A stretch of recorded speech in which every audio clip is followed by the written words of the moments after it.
Look at almost any pair of glasses in the world. Ray-Ban, Oakley, Chanel, Prada, Armani. Chances are they were all made by the same company, a company most people have never heard of, built by an orphan who lost part of his finger in a factory. This is the story of Leonardo Del Vecchio. On May 22, 1935, Leonardo Del Vecchio was born in Milan, entering a world that offered him no head start. He was the youngest child in a family already pushed to the edge of survival. 5 months before his birth, his father, a street vendor who sold fruit and vegetables from a wooden cart, died of pneumonia. His mother, Grazia, was left entirely alone, struggling to feed her children in a desperately poor neighborhood. Inside their crowded home, there was no safety net, only the quiet, compounding weight of hunger, where the margin for survival was razor thin. In 1942, when Leonardo was 7 years old, the razor-thin margin finally gave way. His mother, unable to feed her 5 children, walked her youngest son to the gates of the Martinet, a historic Catholic boys' orphanage in Milan. She left him there because she had no other choice. Inside those stone walls, the crowded, chaotic warmth of a family was instantly replaced by a regimented, austere world. The daily routine was strict: early morning prayers, communal meals, and a constant, heavy silence. For the young Leonardo, childhood became an exercise in survival, defined by hardship, scarcity, and a growing self-reliance. He grew up under a system of strict order, hard work, and the unsettling feeling of always being watched.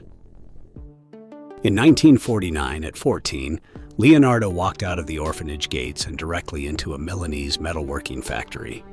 He spent his days feeding raw metal sheets into a heavy hydraulic press, stamping out automobile parts, metals, and small engravings. The machinery was loud, fast, and entirely unforgiving. Within a year, a sudden malfunction brought the heavy press slamming down onto his left hand, severing the top of his finger. The injury left a permanent physical scar, but it also forced a deep respect for physical precision. Recognizing the teenager's eye for detail, his employer pushed him to enroll in evening engraving and design classes at the Brera Academy. By day, Leonardo worked the machines. By night, he studied the physics of metalwork, translating a heavy, brutal trade into a delicate mastery of design. He was learning how to shape metal into something incredibly precise, focusing his attention on the technical construction of eyeglass frames.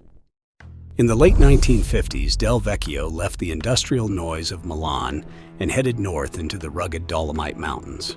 He arrived in Agordo, a small alpine town quietly positioning itself as the center of Italy's eyewear trade. Eager to attract new business, the local government was offering cheap land and financial support to anyone willing to build. It was the exact opening the young engraver needed.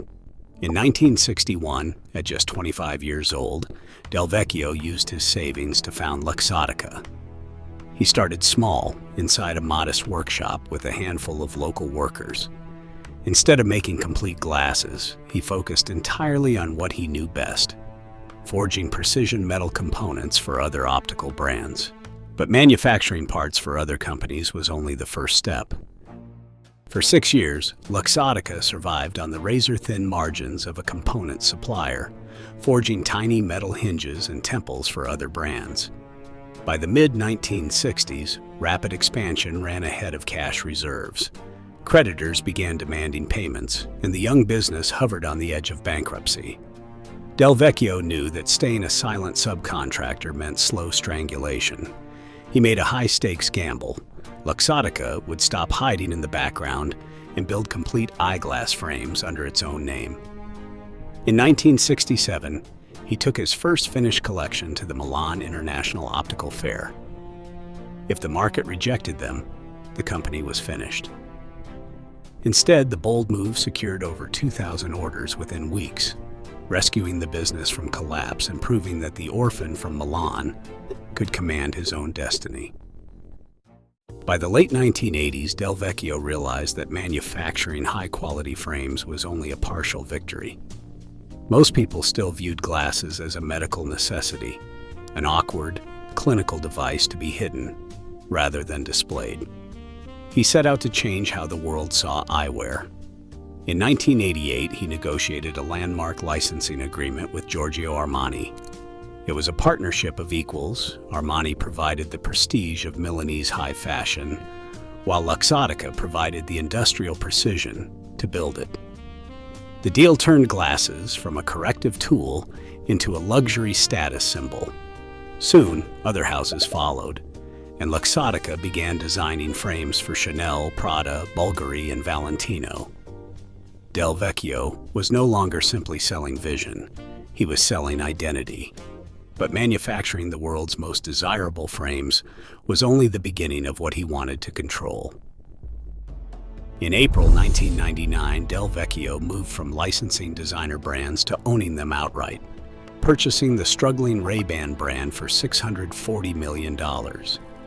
He immediately pulled the sunglasses from discount stores, elevated the manufacturing quality, and rebuilt their premium prestige, pushing sales from $300 million to over $1 billion. 8 years later, he executed a $2.1 billion takeover of Oakley, securing undisputed dominance over both high-performance sports eyewear and luxury lifestyle frames. Del Vecchio was no longer just an industrial supplier. He owned the very faces of global culture, but this scale was only a fraction of his final ambition. To control the global market, Del Vecchio resolved to own every step of a product's journey, from the raw acetate to the customer's face. He began expanding Luxottica's footprint far beyond its 32 manufacturing facilities and 16 distribution centers. First came the high street retail networks. In 1995, he acquired LensCrafters, instantly gaining 800 optical stores across North America. 6 years later, the acquisition of Sunglass Hut added 2,000 retail locations to the portfolio, followed by Pearl Vision in 2004. But the final link in this vertical chain was the most subtle and the most powerful. In 2014, Luxottica took control of EyeMed, a major American vision insurance provider with over 65 million members. With this final acquisition, the loop was closed. The company now designed the frame, manufactured the components in its own factories, shipped them through its own distribution network, sold them inside its own retail stores, and even approved the insurance claim that paid for the purchase. For the average consumer, this complete integration reshapes the entire experience of buying glasses. A standard plastic frame with basic lenses costs between $5 and $10 to manufacture. On the retail shelf, however, those same glasses regularly sell for $300 to $600. In a typical market, high markups attract competitors who drive prices down.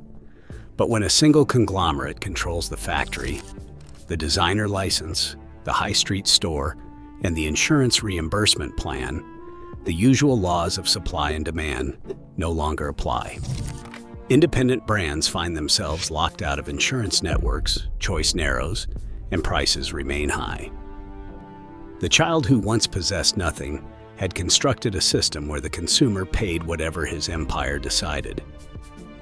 In 2018, at 83 years old, Del Vecchio engineered his final massive expansion, merging Luxottica with the French lens giant Essilor.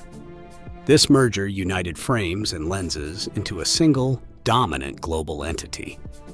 But just 4 years later, in June 2022, the 87-year-old founder died, leaving behind a $25 billion fortune. Because his will lacked a clear succession plan, control of his holding company, Delphin, was split among his 6 children. The monolithic empire constructed by a single orphan immediately fractured into a quiet, high-stakes battle for control of the world's vision. Today, this silent empire still shapes how billions see the world and what they pay to see it. The orphan is gone, but his invisible control remains absolute. Every time we look through our glasses, we see through his lens. Share your thoughts below.